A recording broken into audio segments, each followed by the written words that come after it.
ஆ hi. Hello. Good evening. நான் வந்து west சைதாப்பேட்லேருந்து வரேங்க நானு. என் பேரு ராதா.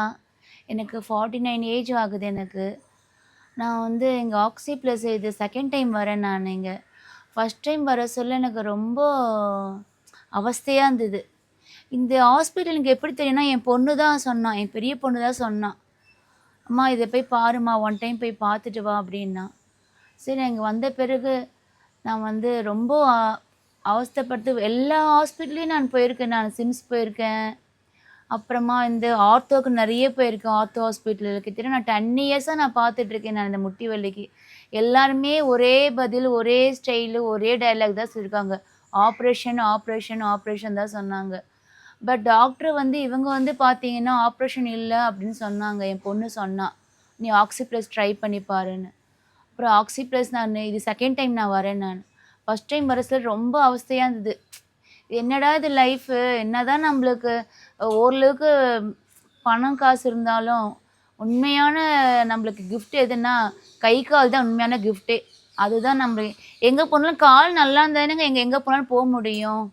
இதுவே நல்லா இல்லனா நம்ம எங்க முடியும்? டிபெண்ட் ஃபார் அதர்ஸ் தான் இருக்க முடியும். ஒருத்தங்களே சார்ந்து இருக்கிற மாரி தான் இருக்கும் எல்லா விஷயத்துலயுமே. அது ரொம்ப எனக்கு அவஸ்தையா இருந்தது. இதெல்லாம் ஒரு லைஃபா? அப்படின்னு ஒரு லைஃப் மேலயே வெறுப்பா இருந்தது. நாலு ஆ க பகவான் நம்மளுக்கு 4 காசு குடுத்தும், இது மாரி நோயில இப்படி உட்கார வச்சுட்டாரே! எங்கேயுமே போகாம வீடே கதின்னு உட்காந்துட்டு இருக்கோமே ஜெயில் மாரி, அப்படின்னு எனக்கு ரொம்ப கஷ்டமா இருந்தது. ஸ்ட்ரெஸ்ஸா இருந்தது.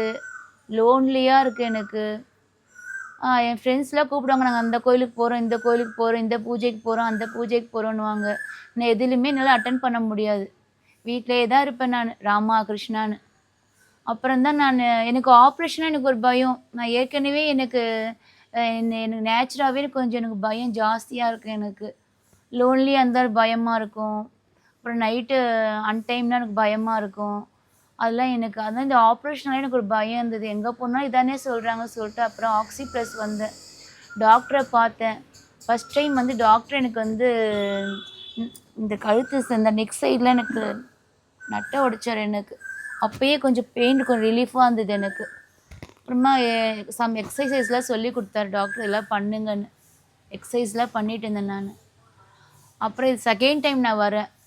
இது அப்புறமா கரெக்ட்டா எந்த டாக்டருமே சொன்னது இல்ல. இவரு தான் எனக்கு நல்லா வாக் பண்ணி, இந்த ஸ்லிப்பர்ல இத அட்டாச் பண்ணுங்க அப்படின்னு சொல்லி, இப்ப பார்த்தீங்கன்னா, அந்த ஸ்லிப்பர் போட்ட பிறகு அவரு ஏதோ ஒண்ணு குடுத்தாரு. ஸ்லிப்பர்ல இத அட்டாச் பண்ணி போடுங்கன்னு. அது பண்ண பிறகு எனக்கு எவ்ளோ ஸ்பைனல் கார்டு இப்ப கொஞ்சம் வலி, பெயின் கம்மியா இருக்கு எனக்கு. டாக்டர் எனக்கு கிடைச்சது பெரிய ஒரு காட் கிஃப்ட் எனக்கு. அவங்க ஃபேமிலி நல்லா இருக்கணும். அவங்க குடும்பம், அவங்க குழந்தை குட்டி, அவங்க ஒய்ஃப் எல்லாமே நல்லா இருக்கணும்.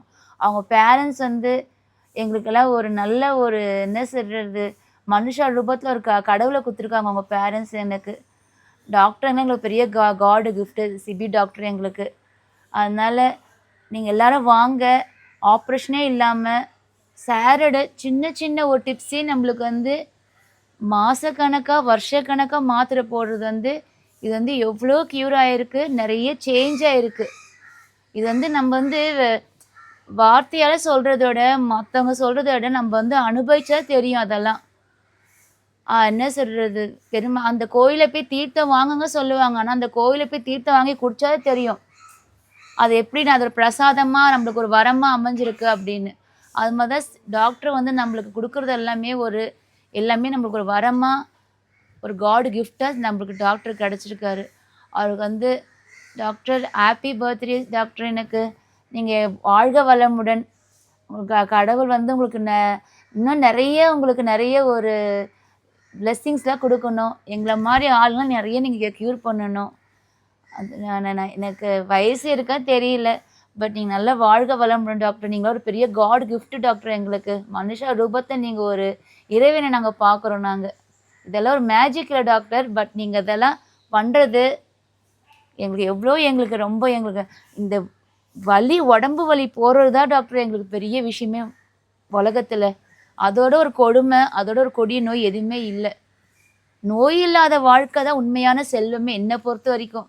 என்னதான் 1000 காசு, 1000 சொத்து என்ன சரி எல்லாமே இருந்தாலும், கை, கால் தான் நம்மளுக்கு உண்மையான சொத்தே. அந்த சொத்து வந்து டாக்டர் எனக்கு வந்து கொஞ்சம் கொஞ்சமாக கொடுத்துட்ருக்காரு. எனக்கு இப்போ வந்து பழைய ரிலீஃப் எனக்கு வந்துட்டுருக்குது. எனக்கு இப்போ கொஞ்சம் கொஞ்சமாக எனக்கு ரிலீஃப் ஆகுது. என்னோடய பெயின் எல்லாம் குறையுது எனக்கு. அதனால் நீங்களும் வாங்க, எல்லாரும் ஆக்ஸி ப்ளஸ் வாங்க, டாக்டரை பாருங்க. எல்லாருமே நல்லா இருங்க, க்ஷேமமாக இருங்க. Wish you happy birthday doctor. Thanks doctor.